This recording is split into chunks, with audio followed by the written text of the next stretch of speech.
Assalamualaikum warahmatullahi wabarakatuh. Bismillahirrahmanirrahim. Alhamdulillahi rabbil alamin. Alhamdulillahilladzi hadana lihadza wa ma kunna linahtadiya laula an hadana Allah. Wa nusalli wa nusallimu ala nabiyyinal karim Nabiyyina Muhammadin wa ala alihi wa sahbihi wa man tabi'ahum bi ihsanin ila yaumiddin. Wasallama tasliman katsira, amma ba'd. Kaum muslimin dan muslimat yang dimuliakan oleh Allah, setelah kita mengetahui bahwa perbuatan dosa dan maksiat akan mengantarkan kepada laknatnya Rasulullah SAW, dan kita ingat bahwa laknat itu adalah doa agar dijauhkan dari rahmatnya Allah Subhanahu wa taala. Dan jika laknat itu datang dari Rasulullah SAW, maka dipastikan laknat tersebut dikabulkan oleh Allah Subhanahu wa taala, karena Nabi kita Muhammad SAW doanya dikabulkan oleh Allah Subhanahu wa taala. Kemudian kita akan membahas sesuatu yang berkebalikan dari sebelumnya. Kalau sebelumnya adalah Nabi akan mendoakan laknat bagi para pelaku maksiat, maka sekarang adalah yang ke-24, faslun al-ma'asi sababun lihirmani da'watir rasuli wal malaikah. Pasal berikutnya adalah dosa dan kemaksiatan itu akan menjadi sebab penghalang doanya Nabi dan para malaikat untuk dikabulkan oleh Allah. Kaum muslimin yang dimuliakan oleh Allah, jadi pembahasan kita adalah dosa-dosa yang kita perbuat itu akan menjadikan doa Nabi dan para malaikat untuk kebaikan kita ditolak oleh Allah Subhanahu wa taala. Padahal telah kita sebutkan dahulu bahwa Rasulullah dan para malaikatnya doanya itu selalu dikabulkan oleh Allah. Tapi tatkala malaikat, demikian pula Nabi Muhammad SAW mendoakan kebaikan untuk kita, tapi karena kita berbuat dosa dan kemaksiatan, maka saat itu sebab dosa dan kemaksiatan kita, Allah Subhanahu wa taala menolak, tidak mengabulkan doanya Nabi dan para malaikat. Ini maksudnya. Beliau mengatakan wa minha hirmanu da'wati Rasulillah sallallahu alaihi wasallam wa da'watil malaikah. Fa innallaha subhanahu amara nabiyahu an yastaghfiral muslimi lil mu'minina wal mu'minat. Di antara dampak buruk dosa dan kemaksiatan adalah doanya Rasulullah dan doanya malaikat untuk kita bisa ditolak, tidak dikabulkan oleh Allah Subhanahu wa taala. Karena sesungguhnya Allah Subhanahu wa taala memerintahkan Nabi Muhammad SAW untuk selalu memintakan ampunan kepada Allah buat orang-orang mukmin, baik laki-laki maupun perempuan. Disebutkan dalam sebuah hadis Aisyah radhiyallahu anha. Hadis ini riwayat Ibnu Hibban dan dinyatakan hasan oleh Al-Albani rahimahullah. Aisyah mengatakan, "Lamma ra'aitu minan Nabi sallallahu alaihi wasallam tiba nafs." Kata Aisyah, tatkala aku melihat pada diri Rasulullah sallallahu alaihi wasallam kondisinya sedang senang hatinya. Jadi Aisyah melihat Rasulullah ini dalam kondisi senang. Maka kesempatan bagi Aisyah untuk meminta sesuatu, tapi permintaannya bukan harta. Permintaannya tidak ada kaitan dengan dunia. Kata Aisyah, "Faqultu ya Rasulullah ud'ullaha li." Ini yang diminta oleh Aisyah. Jadi Aisyah melihat dulu kondisi Rasulullah ini senang atau tidak. Ketika kondisinya senang, maka Aisyah mengatakan, "Wahai Rasulullah, aku minta sesuatu." Apa itu? "Doakan aku kebaikan kepada Allah." Maka langsung Rasulullah menyambut dengan perkataannya, "Allahumma ighfir li Aisyah ma taqaddama min dambiha wa ma ta'akhkhara wa ma asarrat wa ma a'lanat." Kata Rasulullah SAW, "Ya Allah, ampunilah segala kesalahannya Aisyah, baik yang telah berlalu ataupun yang akan datang kalau ada, baik apa yang ia sembunyikan ataupun apa yang ia lakukan terang-terangan. Ini doanya Rasulullah kepada Aisyah.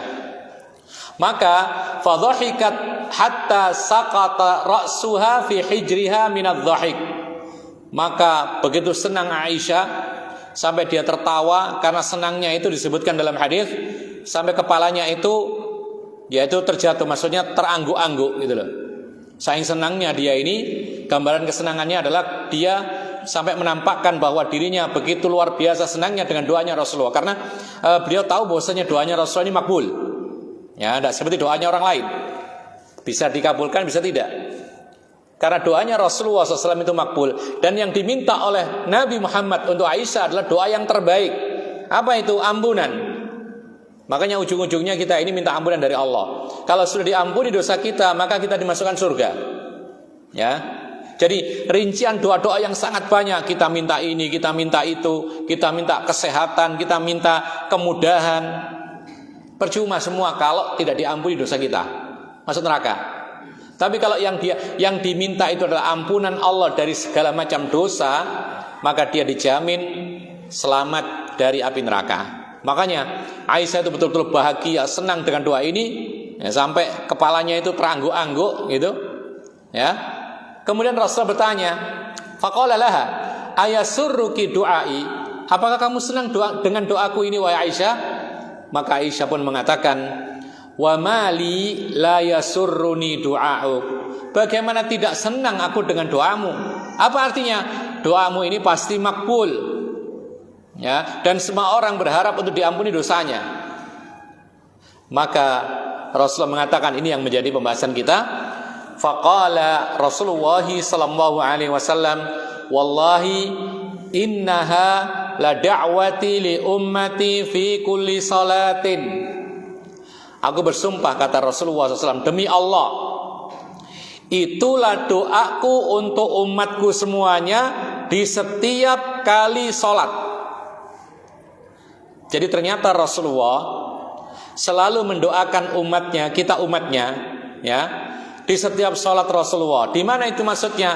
Disebutkan oleh para ulama di penghujung sholat, setelah tasyahud akhir, sebelum salam, Rasulullah mendoakan kita semua umatnya dengan doa apa?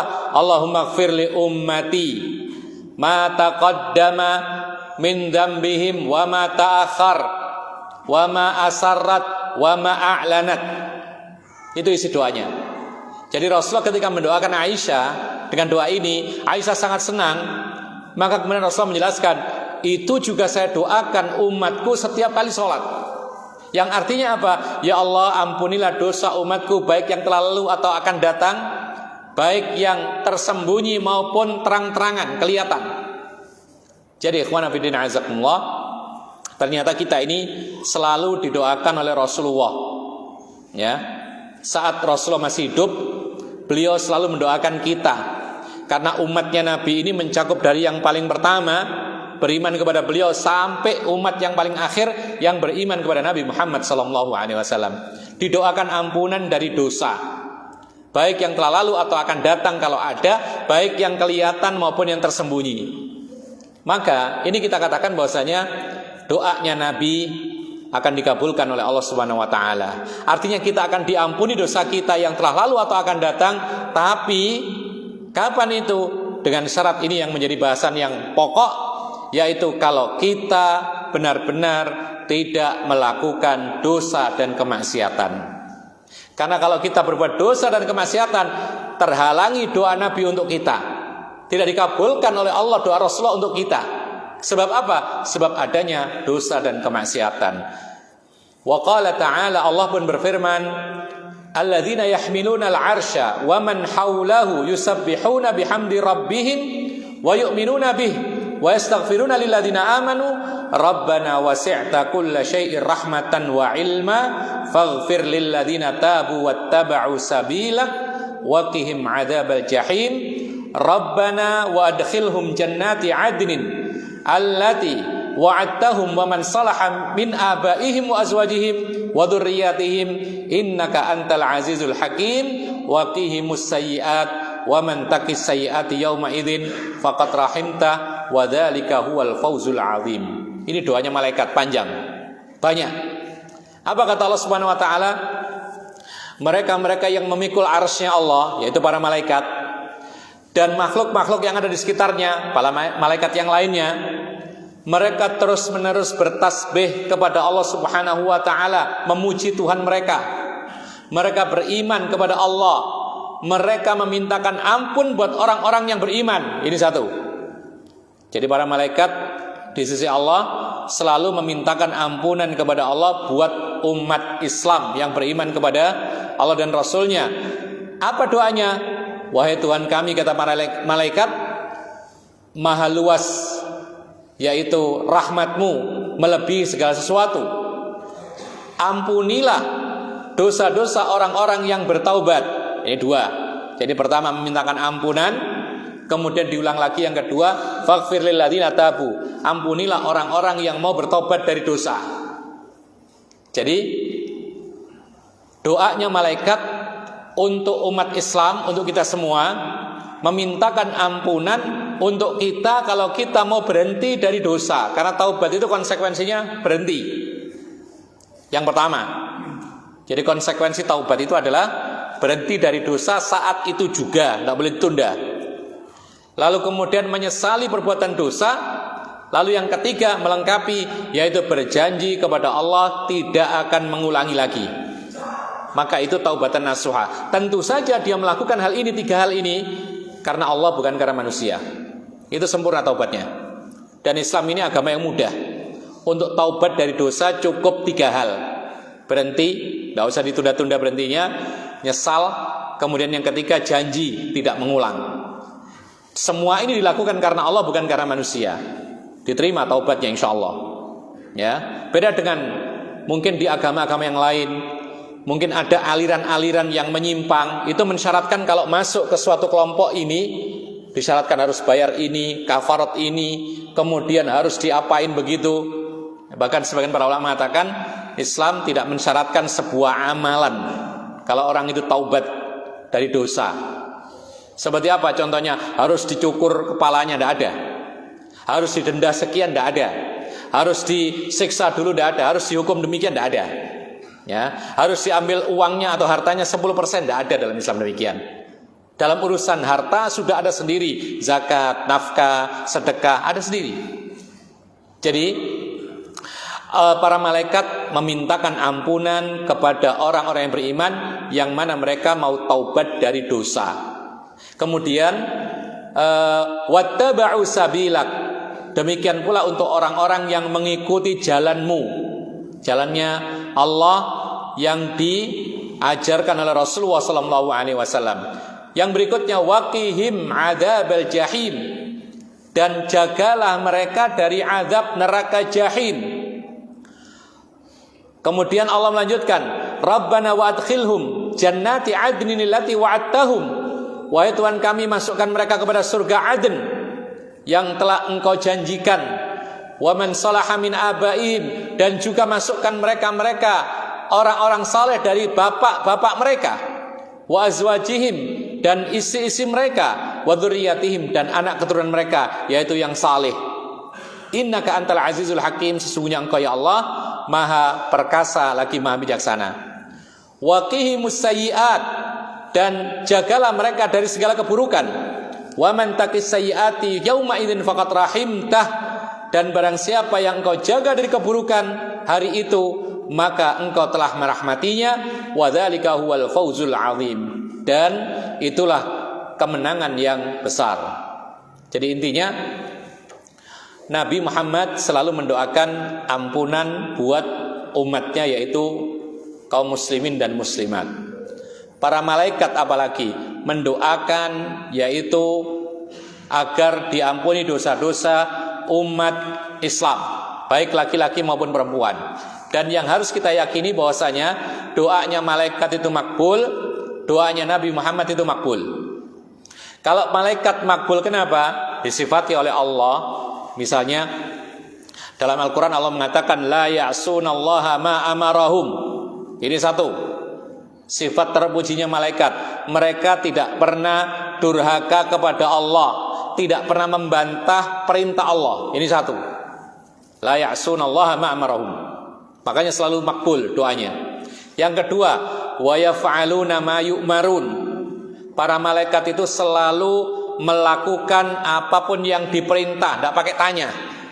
Ya, mungkin di antara kita masih banyak tanya. Ya, disuruh misalnya silaturahmi kenapa? Ada tetapi kadang-kadang. Disuruh sedekah, lu kok begini? Disuruh mengeluarkan zakat, lu kok sekian? Ya, kok banyak dan lain sebagainya. Kalau malaikat wa yaf'aluna ma yu'marun, mereka selalu melakukan apapun yang diperintah, tidak pakai tanya, apalagi membantah. Seperti dalam surat At-Tahrim ayat 6. Kemudian Allah Subhanahu wa taala mengatakan la yasbiqunahu bil qauli wa hum bi amrihi ya'malun. Ini sifatnya malaikat juga. Para malaikat itu tidak mengedepankan ucapan ketika diperintahkan, tapi mereka segera melaksanakan. Jadi tidak pakai ngomong lagi sudah. Mereka tahu ini perintah Allah, langsung kerjakan. Siap, langsung kerjakan. Tidak pakai tanya, wahai Allah, kenapa begini? Wahai Allah, kok tidak begini saja? Tidak ada. Itulah malaikat. Kemudian disebutkan lagi yang keberapa? Tadi dalam surat Al-Anbiya ayat 27. Menjelaskan bahwasanya malaikat itu tidak mengedepankan ucapan ketika dapat perintah, langsung ditegakkan. Kemudian yang berikutnya yaitu yusabbihuna lahu bil laili wan nahar. Ini sifat para malaikat yang berikutnya. Para malaikat itu selalu bertasbih kepada Allah siang malam. Kalau kita kan tasbihnya kadang-kadang kapan? Habis sholat aja. Bahkan kadang-kadang habis sholat itu bukan tasbih tapi ngelamun. Ya, pernah nggak kira-kira? Sering, ya kan? Kalau malaikat siang malam terus bertasbih, ya. Dan di sini para ulama mengatakan bahwasanya bahkan yang namanya siang ya semua siang, dari pagi sampai sore itu dikatakan siang hari. Kalau malam dari awal malam sampai akhir malam itu malam. Di dalam lafadz Al-Quran kalau disebutkan yaitu lailan atau naharan. Kalau lail itu dari tenggelam matahari sampai subuh, itu lail, malam. Kalau dikatakan nahar itu dari subuh sampai tenggelam matahari, itu dikatakan nahar. Kalau terjemahan kita kan siang, sebenarnya nggak siang itu, sehari penuh. Kalau kita terjemahkan nahar itu mestinya, ya. Jadi malaikat itu terus sehari penuh, seharian dia bertasbih, semalaman dia bertasbih. Jadi tidak pernah absen. Bahkan Allah melanjutkan dalam surat Fussilat ayat 38, Allah mengatakan wahum la yas'amun. Para malaikat itu terus bertasbih kepada Allah dan mereka tidak pernah sekalipun bosan. Kita kadang-kadang bosan, ya.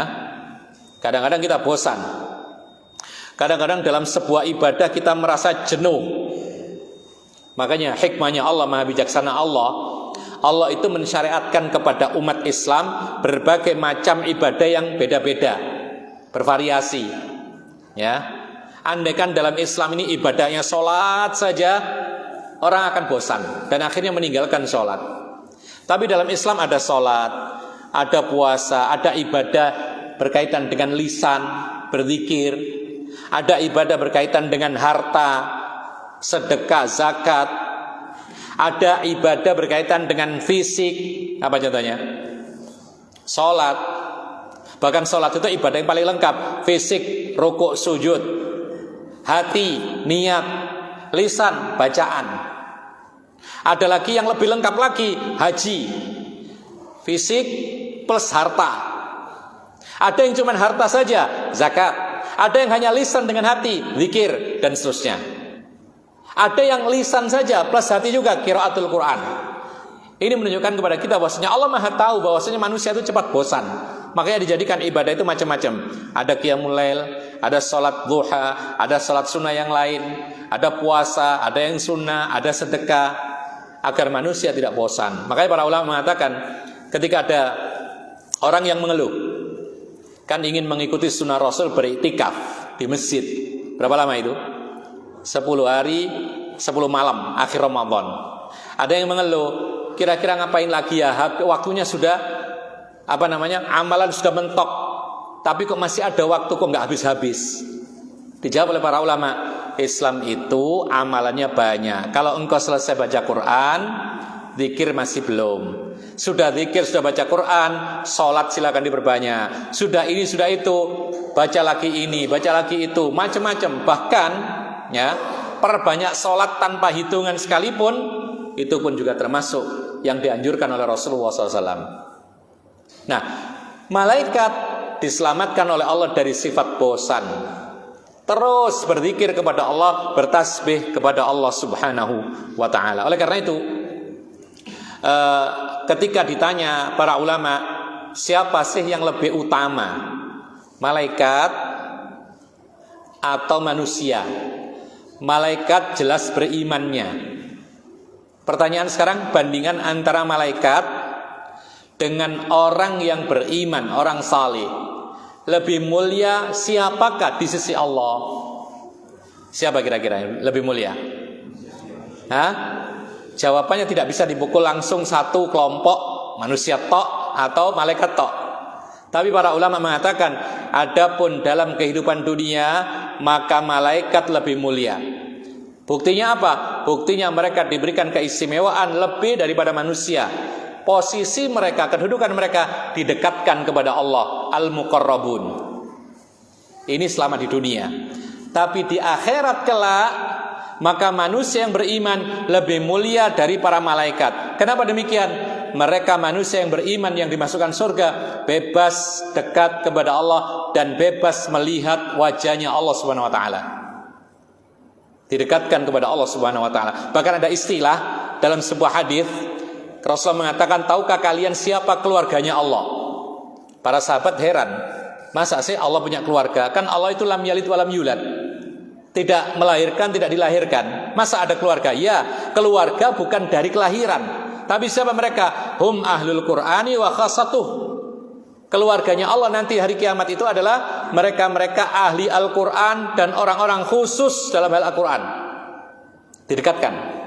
Jadi intinya adalah ketika hari kiamat kelak, di kehidupan akhirat, maka orang-orang yang beriman lebih mulia dari para malaikat, karena kedudukannya didekatkan oleh Allah. Tetapi di kehidupan dunia ini, maka malaikat lebih mulia daripada manusia sekalipun dia beriman. Ma'asyiral muslimin rahimakumullah. Maka dengan sifat-sifat para malaikat tadi, kita bisa menjelaskan atau kita bisa mengerti bahwasanya pantas kalau malaikat itu doanya mustajab. Karena memang luar biasa sifat-sifat yang dimiliki oleh malaikat dan mereka tidak pernah sekalipun membantah. Ya. Kemudian bagaimana dengan Rasulullah SAW?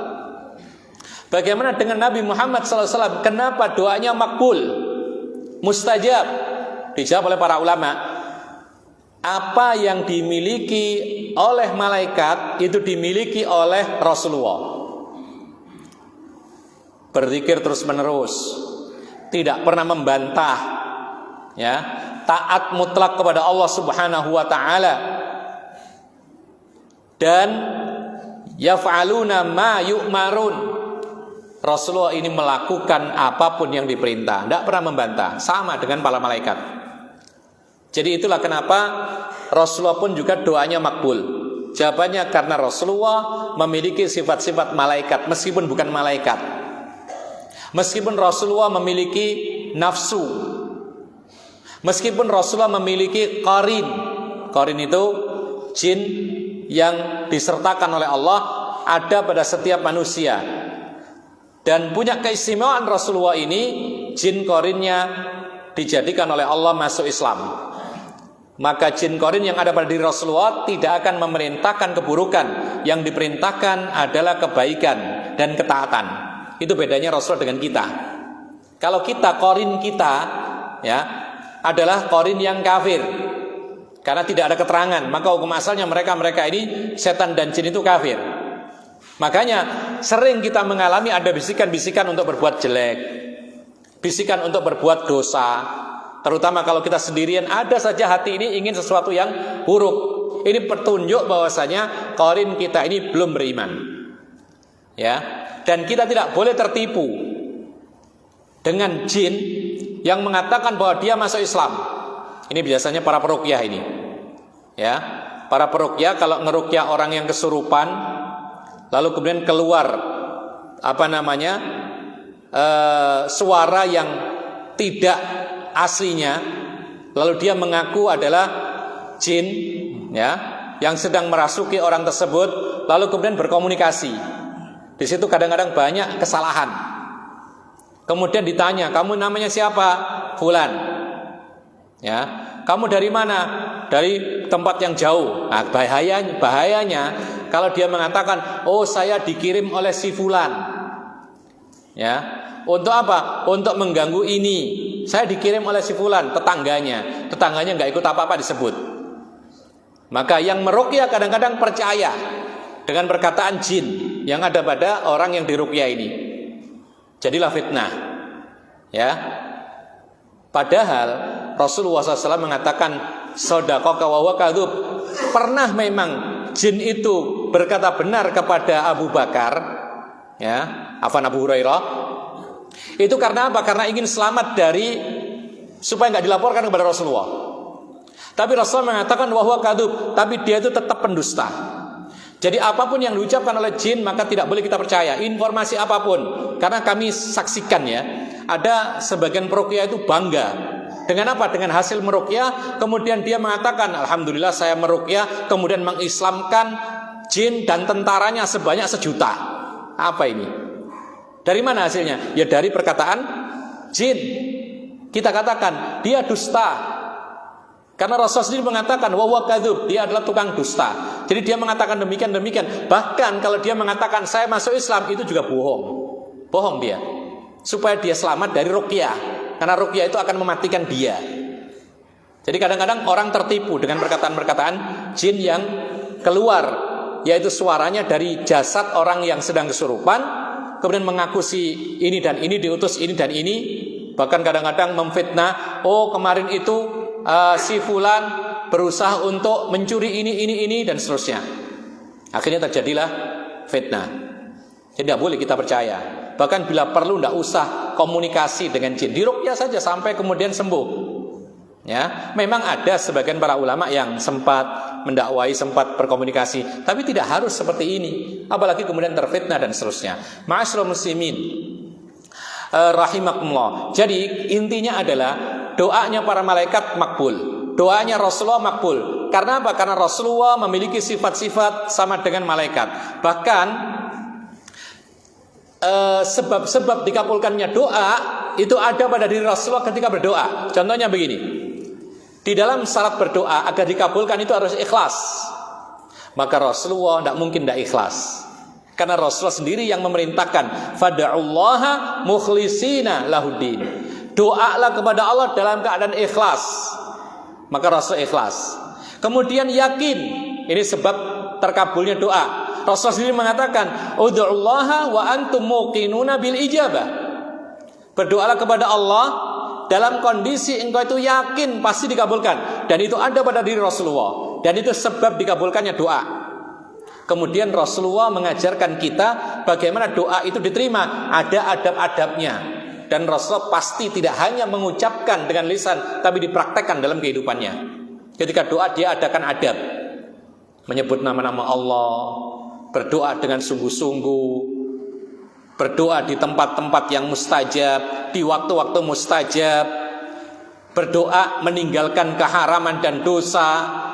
Kan Rasulullah pernah menceritakan, fa anna yustajabulah, bagaimana mungkin diterima doanya orang yang sedang musafir, ngangkat tangan tinggi-tinggi, kelelahan, kemudian doa minta kepada Allah, tapi makanannya haram, minuman haram, pakaian yang dibeli dari haram, bagaimana mungkin diterima? Artinya apa? Untuk doa ini ada syaratnya. Di antaranya adalah beradab dalam doa. Kemudian apa? Meninggalkan yang haram. Yang satu lagi, selalu taat kepada Allah. Itu mudah dikabulkan oleh Allah doa kita. Dan Rasulullah sallallahu alaihi wasallam adalah orang yang paling memberi contoh untuk doa yang dikabulkan. Dia duluan yang melakukannya. Bahkan sudah terbukti dalam sejarah, dalam hadis-hadis yang sahih, Rasulullah ketika doa langsung makbul, minta langsung makbul. Bahkan hal-hal yang sifatnya itu di luar kemampuan manusia biasa, makbul doanya Rasulullah. Oleh karena itu kita kembali kepada malaikat. Maka ketika doanya malaikat dan doanya Nabi itu makbul untuk kita, dengan syarat kita meninggalkan dosa dan kemaksiatan. Maka kalau kita lakukan dosa dan kemaksiatan, tidak ada gunanya malaikat dan Nabi kita mendoakan kita. Dan kita harus tahu juga ada yaitu amalan-amalan. Kalau kita kerjakan amalan itu, maka para malaikat mendoakan kita. Sekali lagi, ada beberapa amalan yang kalau kita kerjakan amalan tersebut, maka para malaikat akan mendoakan kita. Jadi ini harus kita perhatikan lebih kuat lagi. Selain kita menghindari dosa dan maksiat, maka perhatikan amalan-amalan berikut. Di antaranya adalah yang pertama, seperti sekarang kita lakukan, duduk di masjid dalam rangka apa? Dalam rangka menunggu sholat berikutnya. Ini termasuk amalan. Rasulullah SAW mengatakan, Inna ahadakum ma qa'ada yang tadhirus salata fahuwa fis salati ma lam yuhdith tad'u lahul malaika Allahumma gfir lahu Allahumma arhamhu. Hadis ini riwayat Muslim. Kata Rasulullah SAW, sesungguhnya di antara kalian kalau duduk di masjid menunggu sholat, kita sekarang menunggu sholat isya, ya, menunggu sholat isya, maka kita ditulis sedang sholat. Jadi kita sedang duduk sekarang ini. Kalau kita niatkan kita duduk ini, selain kita mendengar tausiah, pengajian ilmu, niatkan juga mengerjakan sholat isya nanti. Maka selama duduk di masjid, selagi tidak batal wudhunya, maka ditulis oleh malaikat kita ini sedang sholat, meskipun kita duduk diam. Ini fadilah keutamaan menunggu sholat di masjid. Kemudian Rasulullah mengatakan, malaikat pun mendoakan dia yang duduk di masjid menunggu sholat. Apa doanya? Ya Allah, ampunilah dosa-dosanya. Ya Allah, rahmatilah ia. Jadi kita ini sedang diam sekarang ini, malaikat terus mendoakan kita, Allahumma gfirlah, Allahumma arham. Didoakan oleh malaikat, ya Allah, ampuni dosanya, ya Allah, rahmati ia. Ya. Jadi kalau kita sering-sering duduk di masjid dan sering berniat, selain duduk berzikir, mempelajari agama, niatkan juga untuk menunggu sholat yang berikutnya. Dan termasuk kebiasaan para salaf dahulu memang demikian, terutama waktu maghrib sampai isya. Mereka diam di masjid, ngapain? Ya duduk menunggu sholat isya. Sambil ngapain? Sambil mungkin baca Quran, sambil berzikir, sambil menyimak pengajian kalau ada pengajian. Meskipun tidak ada pengajian, tetap di masjid diisi dengan yang lain. Karena mereka ingin mengejar apa? Mengejar doanya malaikat selagi dia duduk menunggu sholat. Jadi subhanallah, kadang-kadang kita tidak nyadari ya. Jadi tidak perlu kita ini merasa rugi duduk di masjid. Kadang-kadang kita ini terlambat 10 menit saja, hati sudah nggak nyaman. Ah, ini kok lama sekali pengajiannya ini. Ya, nggak ngerti waktu kita ini. Mau ngapain? Mau makan ternyata. Ya. Terlambat atau molor 5 menit, 10 menit, justru itu di situ ada kebahagiaan. Karena apa? Malaikat terus mendoakan kita, Allahumma gfir lahu, Allahumma arhamhu. Terus didoakan malaikat kita. Kita seharusnya kita ini merasa beruntung. Ketika di masjid, kemudian agak lambat sedikit, terus didoakan malaikat. Ada lagi yang di antara kita kadang-kadang marah kalau imamnya terlambat 10 menit. Jangankan 10 menit ya, 2 menit saja terlambat, sudah bunyi titit, kemudian imamnya tengok-tengok nggak datang, langsung dipecat imamnya. Jadi yang mencat malah makmumnya. Ada seperti itu kondisinya. Mestinya dia berbahagia, alhamdulillah, terlambat 2 menit, malaikat terus mendoakan selama itu. Ini kadang-kadang tidak kita sadari. Kemudian ikhwana fiddin azakumullah. Yang berikutnya disebutkan oleh para ulama bahwasanya bersalawat atas Nabi, mengucapkan Allahumma salli ala Muhammad, maka para malaikat selalu mendoakan kita. Dalam sebuah hadis Rasulullah mengatakan, "Man shalla ala Rasulillahi salatan, sallallahu alaihi wa malaikatuhu sab'ina salatan." Rawahu Ahmad bisanadin sahih. Kata Rasulullah, barang siapa bersalawat kepada Rasulullah 1 kali salawat, ya, kita mengucapkan Allahumma salli ala Muhammad, atau Allahumma salli wa sallim ala Muhammad, atau sallallahu alaihi, bebas, ya. Terutama ketika kita mendengar nama Rasul disebut, kita dengar, kita sambut dengan Allahumma salli ala Muhammad. Tidak harus keras-keras, tidak harus berjamaah, tidak harus dipimpin. Karena ada sebagian sallu alaihi gitu, baru bersolawat. Tidak harus demikian. Masing-masing bersolawat. Maka siapa yang bersalawat kepada Nabi Muhammad 1 kali salawat, maka Allah dan para malaikatnya bersalawat untuk dia 70 kali salawat. Allah bersalawat berarti Allah menyanjung kita. Malaikat bersalawat, malaikat berarti mendoakan kebaikan kita sebanyak 70 kali. Jadi kita mengucap Allahumma shalli ala Muhammad, malaikat langsung terus mendoakan 70 kali. Kalau kita bersalawat 2 kali, 70 kali 2, terus begitu. Jadi nggak ada ruginya kita bersalawat kepada Nabi. Bahkan Rasulullah mengatakan, al-bakhilu man dzukirtu indahu wa lam yusalli alaihi.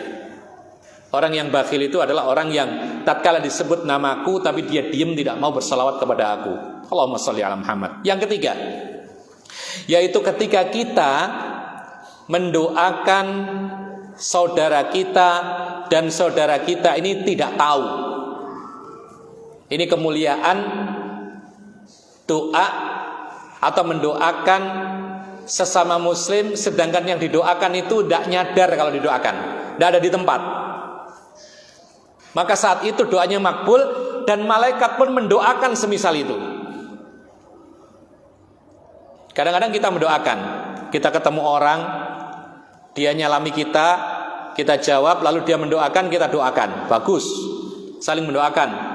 Barakallahu fiik, ya, hafizakallah, Allah yarhamuk, dan lain sebagainya.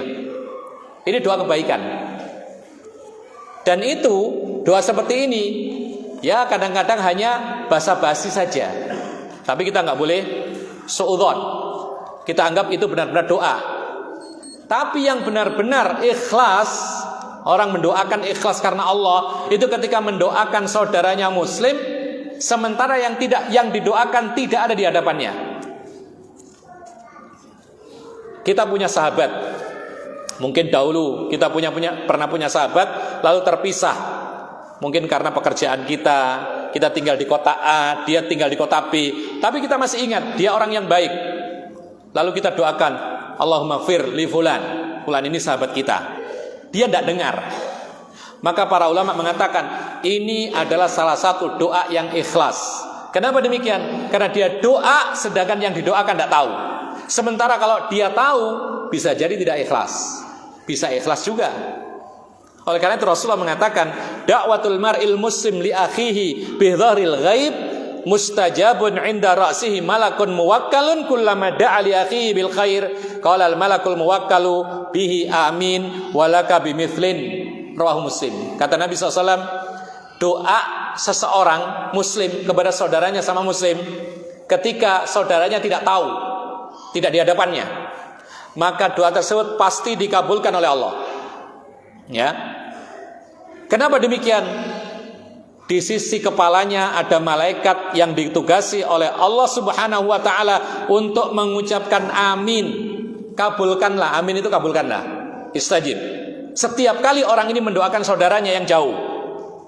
Dan malaikat pun mengatakan, walaka bimithtin, kamu juga mudah-mudahan mendapatkan sama dengan apa yang kau pinta kepada Allah untuk saudaramu. Jadi kalau kita mendoakan, misalnya kita punya teman di Surabaya, kita berdoa, ya Allah, apa misalnya, ya Allah berkailah usahanya si fulan yang ada di Surabaya. Maka malaikat mengatakan, ya Allah kabulkanlah doa ini. Dan ya Allah beri juga yang berdoa ini semisal apa yang dia pinta untuk saudaranya. Jadi double. Jadi aminnya malaikat untuk doanya, dan malaikat mendoakan juga untuk yang berdoa seperti yang diucapkan untuk saudaranya. Kenapa doa seperti ini makbul, mustajab? Itu tadi, karena orang yang seperti ini biasanya ikhlas. Baik, kita skor adzan dan kita lanjutkan setelah adzan insyaallah sebagian hal yang belum kita sampaikan. Fadhol.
Kita lanjutkan kembali. Di antara amalan yang mengantarkan para malaikat mendoakan kita, yaitu sedekah di pagi hari. Sedekah di pagi hari. Jadi memulai pagi hari kita, memulai aktivitas kita dengan sedekah, maka saat itu malaikat mendoakan kita. Dan Allah tidak membatasi sedekah berupa apa dan sebesar apa. Jadi sekecil apapun sedekah kita, yang penting itu manfaat, maka saat itu malaikat mendoakan kita. Kata Rasulullah SAW, "Ma min yaumin yusbihul ibadu fihi illal malakani yanzilani fayaqulu ahaduhum Allahumma a'ti munfiqan khalafa wa yaqulul akharu Allahumma a'ti mumsikan talafa." Rawahul Bukhari. Kata Nabi SAW, setiap hari, ya, seorang hamba di pagi hari atau setiap harinya itu pasti ada dua malaikat yang turun. Yang satu berdoa untuk orang yang berinfak. Ya Allah, berilah ganti buat orang yang pandai berinfak. Dan malaikat yang satunya lagi berdoa, ya Allah, binasakanlah buat orang yang pelit. Dari sini para ulama mengatakan, ini hadisnya adalah mamin yaum, setiap pagi. Kalau ada seorang hamba bersedekah, ada orang pelit, maka malaikat yang satu mendoakan ganti dari Allah luas. Ya, Allah bisa saja mengganti dengan cara yang dikehendaki oleh Allah, min haitsu la yahtasib, dari arah yang tidak disangka-sangka. Kadang kita berharap gantinya itu harta, tapi Allah tidak ngasih harta, tapi dikasih kesehatan dan lain sebagainya. Tapi kalau kita pelit di pagi hari, maka saat itu malaikat mendoakan buruk. Dan ingat, doanya malaikat itu makbul, baik doa kebaikan maupun doa keburukan. Makanya kalau bisa pagi hari buka yaitu aktivitas kita dengan sedekah meskipun sedikit, meskipun dibilang itu murah, ya, maka bukalah dengan sedekah. Dan sedekah ini luas. Bisa jadi sedekah untuk diri sendiri, untuk keluarganya, untuk orang lain fakir miskin. Maka ini semua termasuk sedekah. Mungkin kita ngasih makan anak kita, mungkin kita masih makan istri kita, mungkin membelikan makanan, kue dan lain sebagainya. Ini termasuk bagian dari sedekah. Atau mungkin ketemu orang di jalan, lalu ada uang 2.000, 5.000, kasihkan. Niatkan ini adalah sedekah yang akhirnya didoakan kebaikan oleh malaikat. Maka pasti akan dikabulkan. Kemudian yang berikutnya, yaitu ketika seseorang sedang sahur. Jadi ketika kita sahur, itu malaikat terus mendoakan kita. Kata Rasulullah SAW, Innallaha wa malaikatahu yusalluna 'alal mutasahhirin. Sesungguhnya Allah, kalau Allah ini memuji orang-orang yang sedang sahur, dan para malaikat mendoakan kebaikan orang-orang yang sedang sahur. Jadi kalau kita sahur, maka kita ini terus didoakan malaikat. Makanya sebagian di antara kita kadang-kadang males sahur ya, kalau puasa itu. Tapi kalau orang yang ngerti apa sih manfaat sahur, ternyata di antaranya manfaat sahur itu besar. Di antara Rasulullah mengatakan, fa inna fis sahuri barakah. Dalam sahur itu ada keberkahan yang sangat besar. Lalu di antaranya apa faedahnya? Ketika orang sedang sahur, maka aktivitas makan minum kita sahur itu kita didoakan oleh malaikat berupa kebaikan-kebaikan. Jadi selain kita ini mendapatkan makanan, minuman, aktivitas ini dunia, tapi saat itu menjadi ibadah dan saat itu didoakan oleh para malaikat. Kemudian yang berikutnya, amalan yang berikutnya yang didoakan oleh malaikat yaitu menjenguk orang sakit.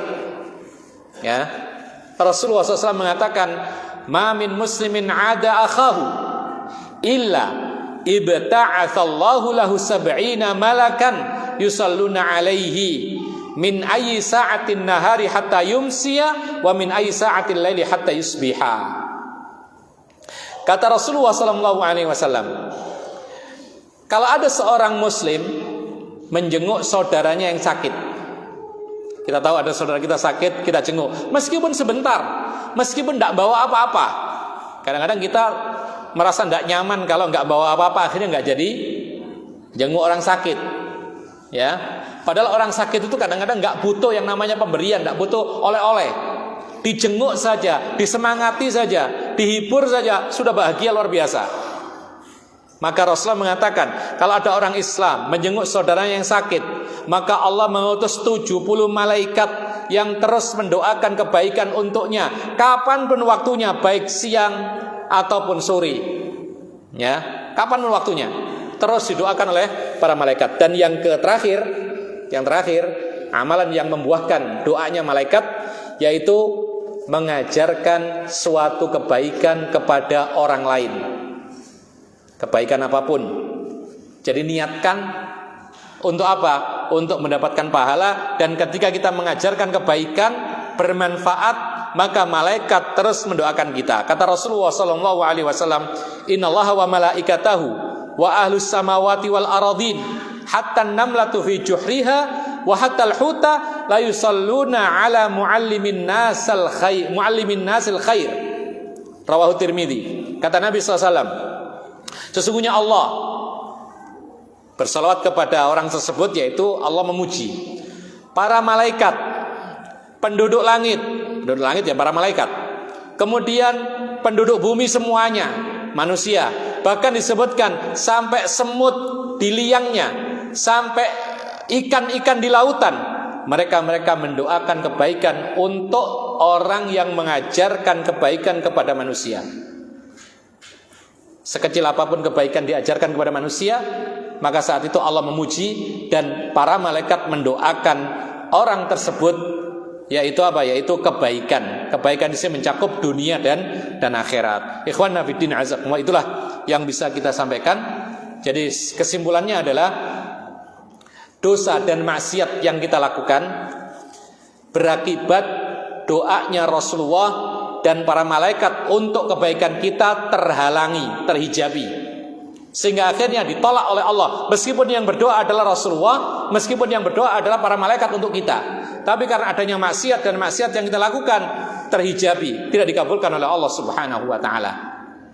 Sehingga ini merupakan salah satu syarat agar doanya Nabi dan para malaikat untuk kita dikabulkan oleh Allah. Maka hindari segala bentuk kemaksiatan dan kita harus mentaati Allah Subhanahu wa taala. Aqulu hadza wa astaghfirullah li wa lakum innahu wal ghafurur rahim.